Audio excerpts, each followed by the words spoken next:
I adjusted my simple black dress in the mirror of my penthouse apartment, deliberately choosing the plainest outfit in my closet.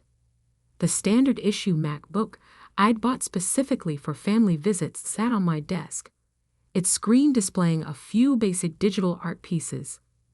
Nothing too impressive, nothing that would hint at the empire I'd built. The invitation to the Morrison family reunion sat on my kitchen counter, its gold embossing catching the morning light. Hosted, as always, at my sister Diana's mansion in the Hamptons. Join us for a celebration of family success, the card proclaimed, making me wonder if they'd ever celebrate any of mine. My phone buzzed, a message from my CFO about our latest acquisition. Contracts are ready, Maya. Morrison Tech's board just approved the sale. They have no idea Dreamscape Animation Studios is the buyer. I smiled, tucking the phone into my purse. 10 years of carefully hiding my success was about to pay off in the most satisfying way possible. The drive to the Hamptons gave me time to reflect on how I'd gotten here. Growing up in the Morrison family meant one thing: business was everything. My father, James Morrison, had built Morrison Tech from the ground up, turning it into a respected name in enterprise software. My sister Diana had followed perfectly in his footsteps, getting her MBA from Harvard and rising through the company ranks. And then there was me, the disappointment, the daughter who spent her time doodling in notebooks instead of studying business strategies. Art isn't a career, Maya, my father would say, his voice heavy with disapproval. It's a hobby at best, a distraction at worst. I remember the day I told them I was majoring in animation at art school instead of accepting my place at Wharton. The silence in our dining room was deafening.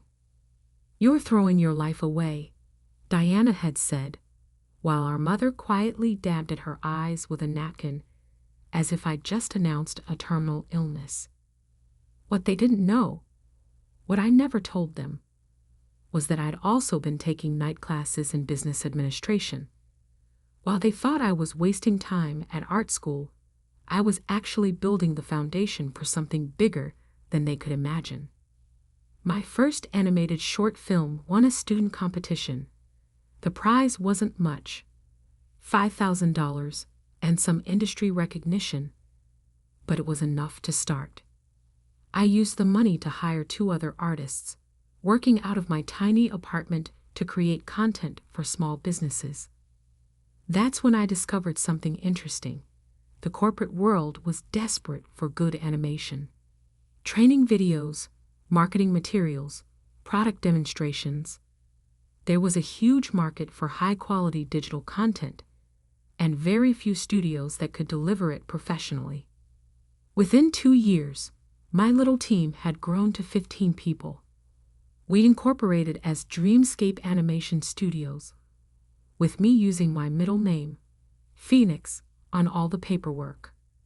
Maya Phoenix, not Maya Morrison, became the name behind what would grow into one of the most innovative animation studios in the country. The family never knew, of course. To them, I was still just Maya, the struggling artist who occasionally sold a digital piece online or did freelance work for local businesses. Every time they asked about my career, I gave them just enough information to maintain the illusion.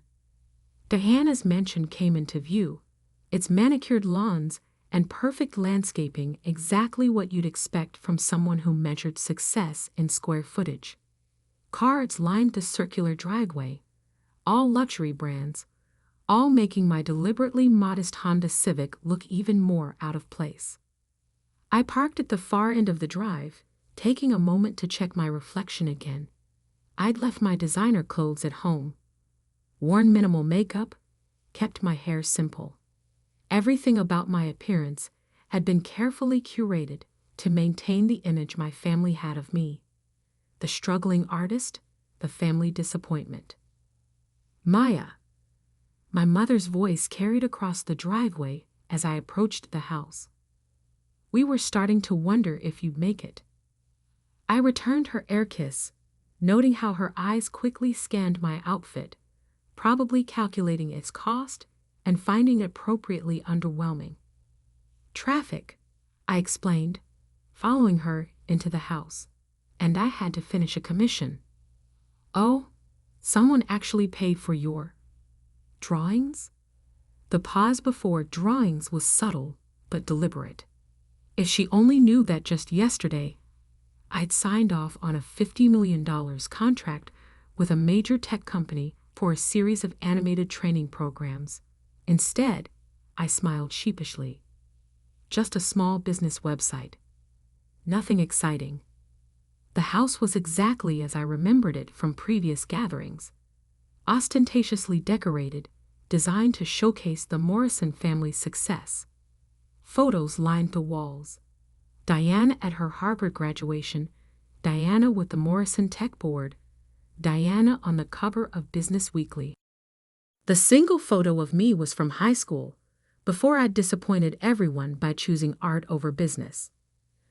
The great room was already full of relatives when we entered. Conversations about stocks, mergers, and market trends filled the air. My cousin James was holding court near the fireplace, talking about his hedge fund's latest acquisition. Aunt Patricia was showing off photos of her son's new startup.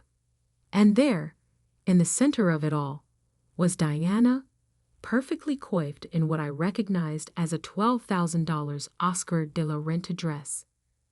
"Maya," she called out, her voice carrying that familiar note of condescension.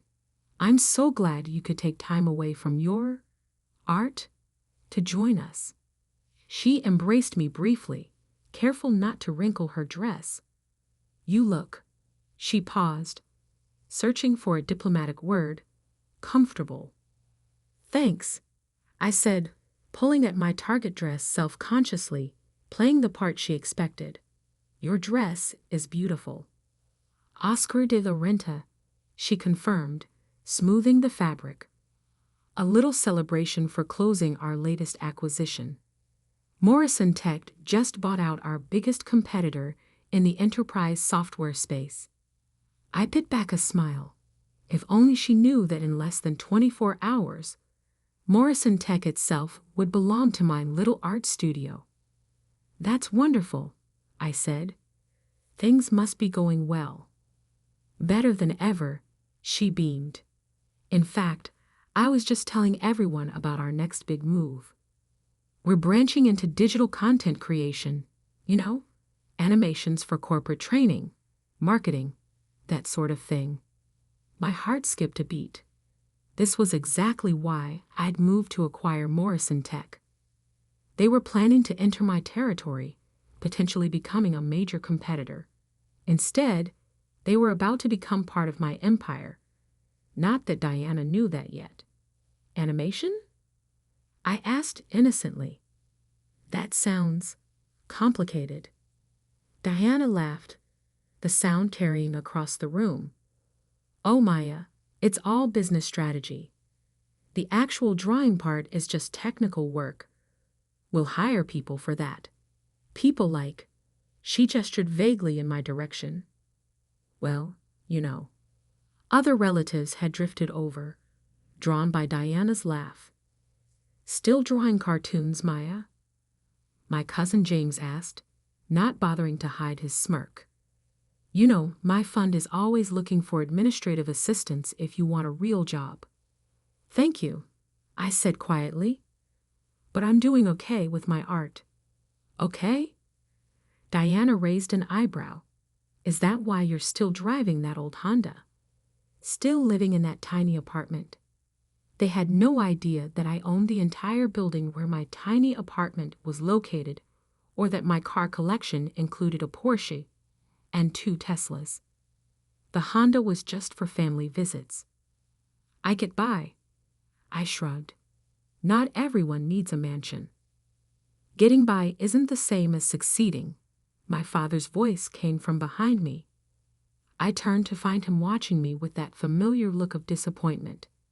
Diana's latest deal is worth more than you'll probably make in your entire life drawing pictures. I felt a flash of anger but pushed it down. In less than a day, they would all learn just how wrong they were. The contracts were signed, the press release written. By this time tomorrow, Maya Phoenix would be revealed as the CEO of Dreamscape Animation Studios and the new owner of Morrison Tech. But for now, I just smiled and excused myself to get a drink. Let them have their moment of superiority. Let them believe what they'd always believed about me.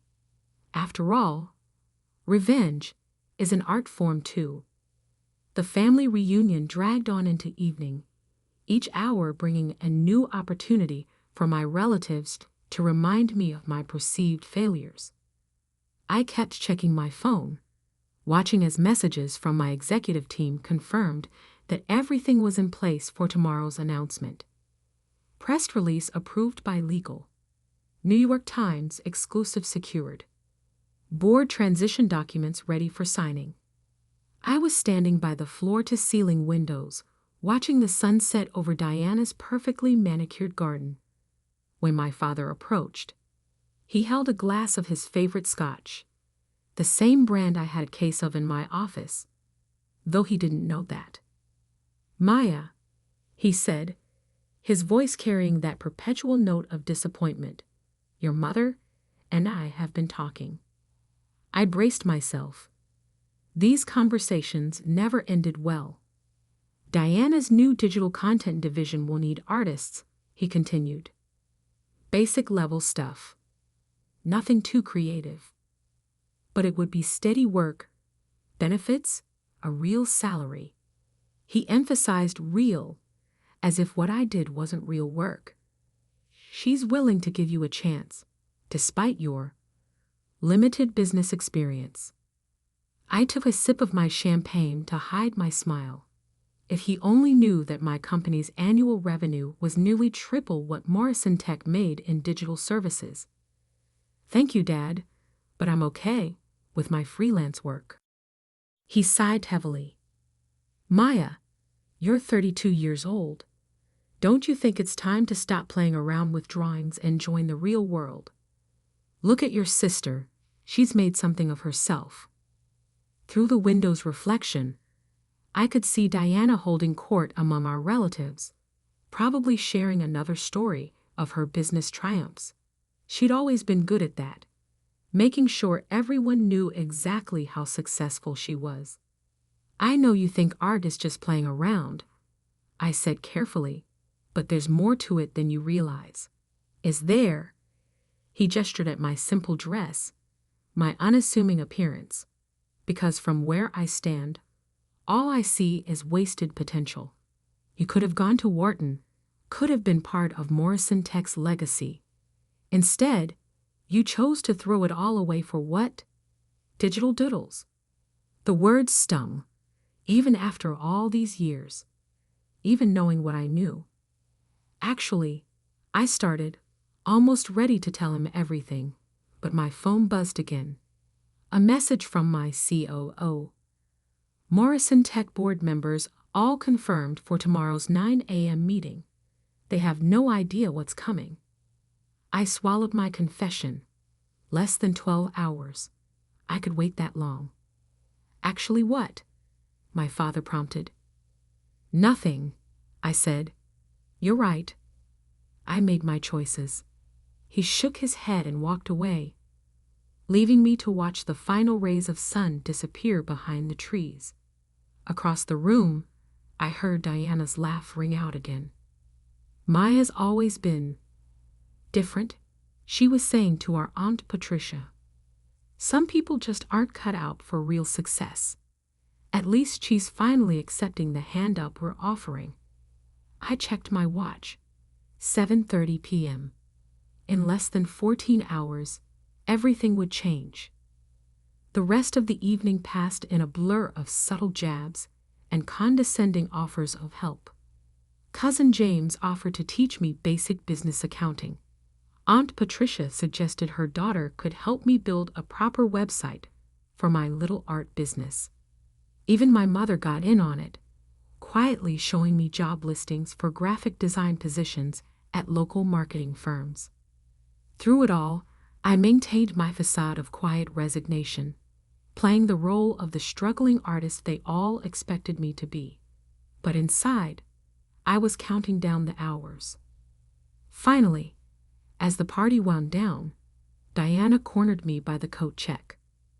"I hope you'll seriously consider Dad's offer," she said, her voice dripping with folks' concern. "The position wouldn't be anything too challenging. Just basic artwork for corporate presentations, employee handbooks, that sort of thing. We'd start you at an entry-level salary, of course, but it's better than whatever you're making now." I thought about my penthouse office overlooking Central Park, about the team of over 200 artists and animators who worked for me, about the groundbreaking projects we were developing that would revolutionize digital animation. "I'll think about it," I said. "Don't think too long," she advised. "Once we announce our expansion into digital content next week, we'll have plenty of qualified applicants. I'm only offering because you're family." I nodded, accepting my cope from the attendant. "Speaking of announcements, will you be at the office tomorrow?" "Of course," she said proudly. 9 a.m. sharp. We have a major meeting with our mystery buyers. Some big animation studio is interested in partnering with us." She smirked. "See what happens when you think bigger than just drawing pictures." "Good luck with the meeting," I said, turning to leave. "Maya," she called after me. "That outfit you're wearing, if you do decide to take the job, you'll need to dress more professionally. Appearance matters in the corporate world." I looked down at my intentionally modest dress, thinking of the closet full of designer clothes waiting at home. I'll keep that in mind. Driving home, I finally let myself feel the full weight of what was about to happen. 10 years of hiding my success, of letting them believe I was a failure, all leading to this moment. Back in my penthouse, I hung up my struggling artist costume and changed into silk pajamas that cost more than Diana's precious Oscar de la Renta dress. My real laptop, not the prop I took to family functions, was open on my desk, displaying the final acquisition documents for Morrison Tech. A message popped up from my assistant. "Everything set for tomorrow. Car will pick you up at 8:30 a.m. The Morrison Tech board doesn't know you're attending the meeting." I poured myself a glass of scotch, the same brand my father had been drinking, and walked out onto my terrace. The city lights sparkled below, a canvas of electric stars. Somewhere out there, Diana was probably still basking in her imagined triumph, telling her husband about her plans to give her struggling artist sister a chance at a real career. My phone rang, the private line only my executive team had access to. It was Marcus, my COO. "Maya," he said when I answered, "just wanted to confirm you're ready for tomorrow. Once we make the announcement, everything changes. Your family? They'll finally see the truth," I finished. "All of it. Are you sure you want to do it this way? We could send someone else to the meeting. Keep your identity private a little longer." I thought about my father's disappointment, Diana's condescension, all the years of being treated as less than because I chose art over their version of success. "No," I said firmly. "I want to be there. I want to see their faces when they realize who they're really dealing with." After hanging up, I stayed on the terrace for a long time, thinking about the journey that had brought me here. Every dismissive comment, every patronizing offer of help, every family gathering where I'd had to bite my tongue, it had all led to this moment. Tomorrow, they would learn that the daughter they dismissed as a failure had built something bigger than they could imagine. Tomorrow, they would understand that success doesn't always look the way they think it should. Tomorrow, Maya, the struggling artist, would be revealed as Maya Phoenix, CEO of Dreamscape Animation Studios and the new owner of Morrison Tech. I smiled, raising my glass to the city lights. The art of deception was about to become a masterpiece of revelation. The Morrison Tech boardroom looked exactly as I remembered it from childhood visits, all mahogany and leather, old money and older pride. I stood in the private elevator, wearing a custom channel suit that cost more than 6 months of the entry-level salary Diana had condescendingly offered me. "Ready, Miss Phoenix?" Marcus asked beside me. We'd worked together since the beginning. When Dreamscape was just 3 people in my apartment, I checked my reflection in the elevator's mirrored walls. Gone was the carefully cultivated image of the struggling artist. Today, I looked every inch the CEO I truly was. "Ready?" I confirmed, just as the elevator doors opened to the executive floor. Diana was already in the boardroom, speaking animatedly to the other board members. My father sat at the head of the table, looking imperial in his custom suit. Neither of them noticed me at first, too busy discussing their plans for the future. A future they didn't realize was about to change dramatically. "The Dreamscape representatives should be here any minute," Diana was saying. "Once we finalize this partnership, Morrison Tech will dominate the digital content space." "Actually," I said, stepping into the room, "there's been a slight change of plans." The room fell silent. Diana's mouth dropped open, her professional composure cracking for the first time I could remember. "Maya?" My father stood up, confusion evident on his face. "What are you doing here?" "This is a private board meeting." I smiled, placing my briefcase on the table. "I know exactly what this meeting is. In fact, I called it." "This is ridiculous," Diana snapped, recovering her voice. "Security won't be necessary," Marcus said smoothly, stepping forward. "Miss Phoenix has every right to be here." "Phoenix?" Diana's eyes narrowed. "Her name is Morrison." "Actually," I said, opening my briefcase and beginning to distribute documents, "Maya Phoenix is my professional name. The name I used to build Dreamscape Animation Studios from the ground up. The name that's about to become very familiar to everyone in this room." The blood drained from my father's face as he looked down at the documents I placed in front of him. Acquisition papers, final sale contracts, press releases ready to go. This is impossible," he whispered. "Is it?" I took my place at the opposite end of the table. "Let me tell you a story about a girl who loved art and business equally. Who took night classes in business administration while attending art school. Who saw an opportunity in the market for high-quality corporate animation and built a company that now grosses over $100 million annually." Diana was frantically flipping through the papers, her hands shaking. You're Maya Phoenix, the CEO of Dreamscape?" "The same," I confirmed. "The company you've been trying to partner with, it's mine, has been since I founded it 10 years ago, right around the time you all decided I was throwing my life away." But you're just an artist," Diana stammered. "You live in a tiny apartment. You drive a Honda." I couldn't help but laugh. "I own the building where that tiny apartment is located.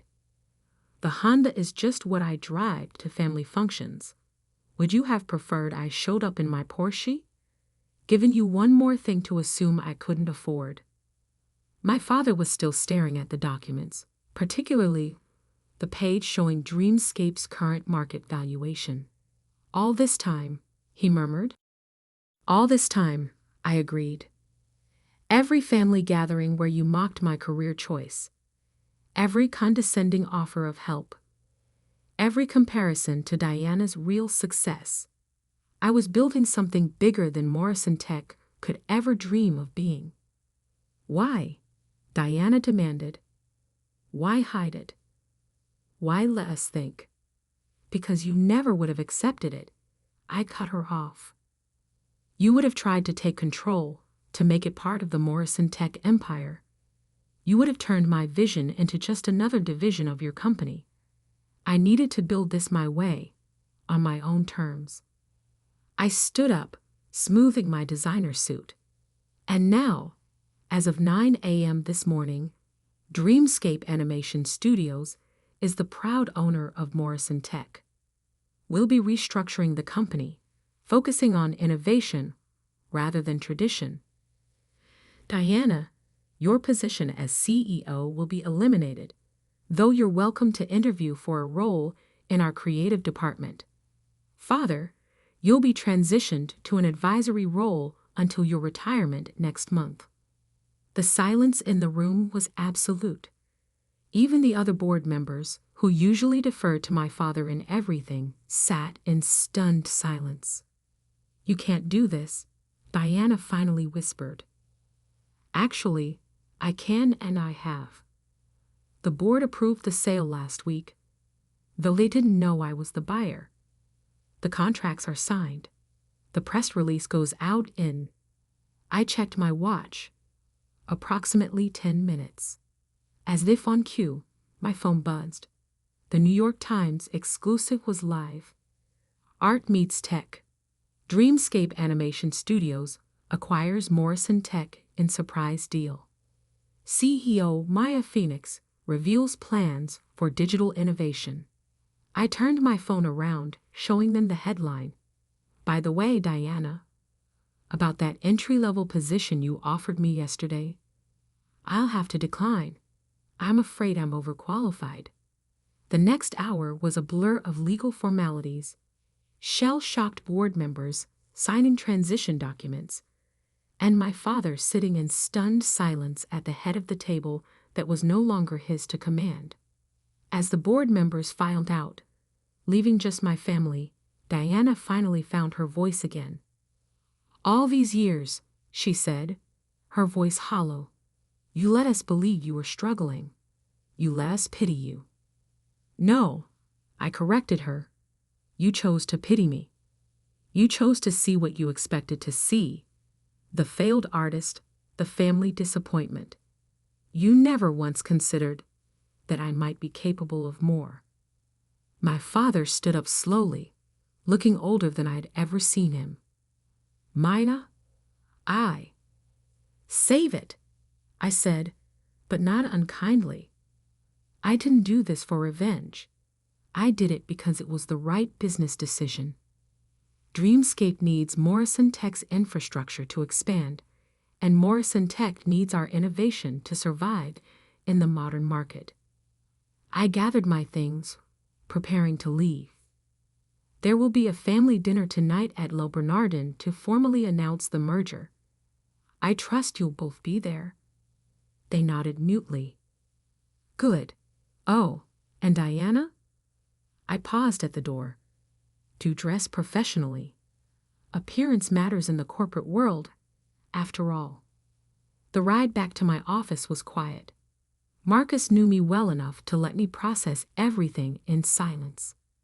It wasn't until we were in my penthouse office, overlooking the city, that he spoke. Feel good? I looked out at the city, thinking about the path that had led me here. It feels right, like finally finishing a painting I've been working on for 10 years. My phone was flooding with messages. Relatives who had suddenly seen the news, who were just now discovering that the struggling artist they dismissed was actually one of the most successful CEOs in the digital media space. Cousin James, who had offered to teach me basic accounting, had already sent 3 messages asking if we could discuss potential synergies with his hedge fund. Aunt Patricia, who had suggested her daughter help me build a website, was calling repeatedly. Even my mother had texted, Why didn't you tell us? I left them all unanswered. They'd have their chance to talk at dinner tonight. Instead, I opened my laptop and began working on the speech I would give to Morrison Tech's employees tomorrow. They needed to know that while leadership was changing, their jobs were secure, as long as they were willing to embrace innovation and creativity. A final message came through from Diana. I need to understand. Please, can we talk before dinner? I thought about it for a long moment before replying.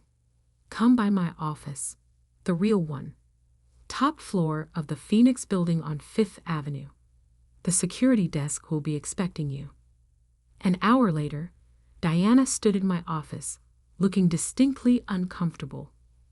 Her eyes darted around the space, taking in the original artwork on the walls, the view of Central Park, the clear evidence of success she'd never noticed before.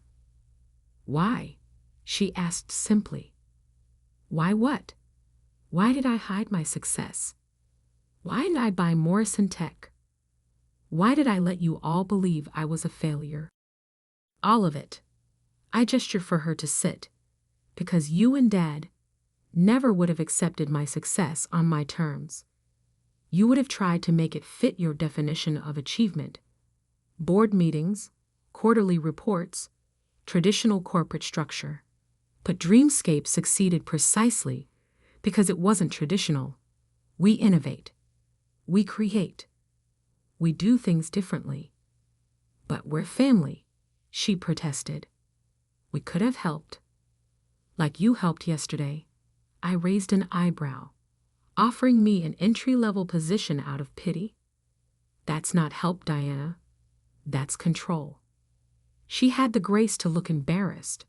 I never knew, never even suspected, because you never looked. None of you did. You saw what you expected to see, the artistic sister who couldn't cut it in the real world. You never considered that art and business might not be mutually exclusive. Diana was quiet for a long moment, looking out at the city view. What happens now? Now we move forward. Morrison Tech becomes part of Dreamscape, and we build something new together. If you're willing to learn, to adapt, there could be a place for you here. But not as CEO. Not anymore. She nodded slowly, understanding dawning in her eyes. You're not just my little sister anymore, are you? I never was just your little sister, I corrected her. You just never saw who I really was.